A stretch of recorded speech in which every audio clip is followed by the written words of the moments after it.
Every streaming service out there is looking for that next Game of Thrones, and while Netflix has had a lot of big hits, say Stranger Things, The Witcher, Ozark, their next big fantasy epic is Shadow and Bone. And will this be the one to kind of culminate and say, hey, we're here to fill that spot? Let's talk about it.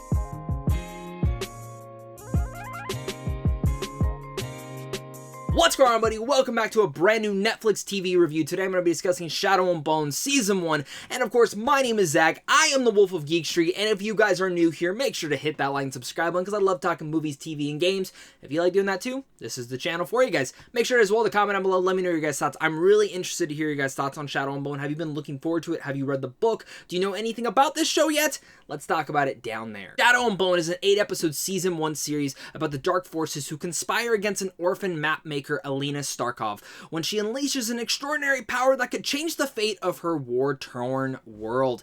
This stars the likes of Freddie Carter, Jesse Mee Lee, Archie Renix, Amita Suman, and Ben Barnes, and honestly, like, a big cast in here. A lot of these people I've never actually seen before and stuff, Ben Barnes being the most prominent one who I'm a major fan of, but Shadow and Bone's one of those series I'm always up for a new fantasy world to kind of dive into, and diving and sinking my teeth into Shadow and Bone, just within the first episode, you see the world, the mythology, everything they're building up to be this epic fantasy world that I've been kind of craving. I want new worlds like this. I love sinking my teeth into, and Shadow and Bone looks incredible from that first episode and continues to look incredible throughout the entire thing. Again, that world building, the magic, the creatures, the characters you're all introduced to. It's a discovery of new things, and just through our main character's eyes, Alina Starkov, the thing about her that's so interesting is she's kind of a fish out of water to certain elements of this all, and it's kind of a great perspective as a main character to follow her through because we're also a fish out of water to this entire world.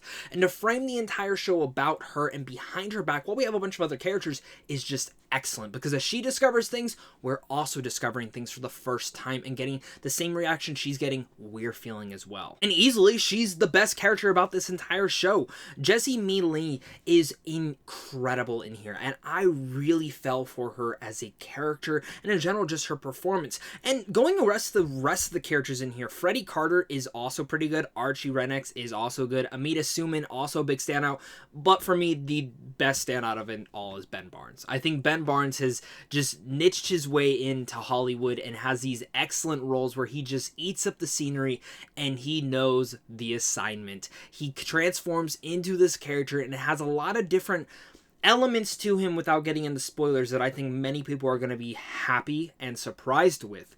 And in general, very relatable. That's how a lot of characters are. You're going to find that one character to latch on into. And if you're a fan like me, like who loves playing RPG games and play with your friends and, you know, one person's the mage, one person's the huntress, one person's the gunslinger, you're gonna like get a lot of those elements in here. There's one group in particular that has like, there's the mastermind, there's the assassin type, the gunslinger, and you know, just seeing them kind of battle out and fight, it's pretty badass. And the action in general here is stunning too. There's not a lot of it, but when it's there, it's prevalent and it is awesome and really action-packed, and I dug it. Plus adding into there, of course, with a fantasy world like this, you know, while it's building up all this sorts of elements, the thing that's going to really lock us down and make us sink into this world is the excellent score that this show has, but also the production design, the costume design, all those elements are really the things, the technical level, that bring it to life and keep us enhanced with inside Shadow and Bone. In general, for a first season, this does feel like a first season. It's setting up a lot of different elements, and by the end, you're sitting there like, yeah, I'm ready for the next ride. Let's get season 2 going right now. What I will say is that this first season, while enjoyable, not perfect. I found quite a couple of elements that kind of hinder it just a bit. And it sucks because I wasn't fully locked into this. I love the world, I love the characters, but the big thing that kind of gets me into these shows is the story in the end of the day. And for me, I found the story to be interesting, but not latching onto. And I don't know if that's because by the end of this season, I was fully invested, but the first couple of episodes, not rough to get through because I was interested, but nothing, I was kind of confused with like, okay, so what's the purpose? Like, why do they have to do this? Why are they doing that? Why are this? And, you know, while there's interesting characters in each storyline we're following through, some are better than others. Just like how Game of Thrones is and how many shows are that follow so many different characters. But this one felt it quite a bit. Even by the end of the story, I still didn't get the full point of it all. Like, I get certain characters' perspectives and like what the point of them is, but not how it's all going to tie in later down the road. And again, this is coming from someone who has not read the book, who's not versed in the book at all, so people who've read the book probably have a better understanding than I do. You have a point to be excited. I totally get that, because, you know, when it comes to me, when I'm reading a book or a comic and they adapt it, I'm like, okay, there's so much stuff to be excited about, guys. That's what the show really much is. It's not as deep as I wanted it to be. It's not as meaty as I needed it to be. You know, there are some great character moments. There's some great mythology and world building to all of it. Then that is the deep part, but it's the story that I was really needing to sink me in. But in the end of the day, it's still enjoyable. It's an entertaining show, and honestly, for a first season for a fantasy show, sometimes these are really hit or miss.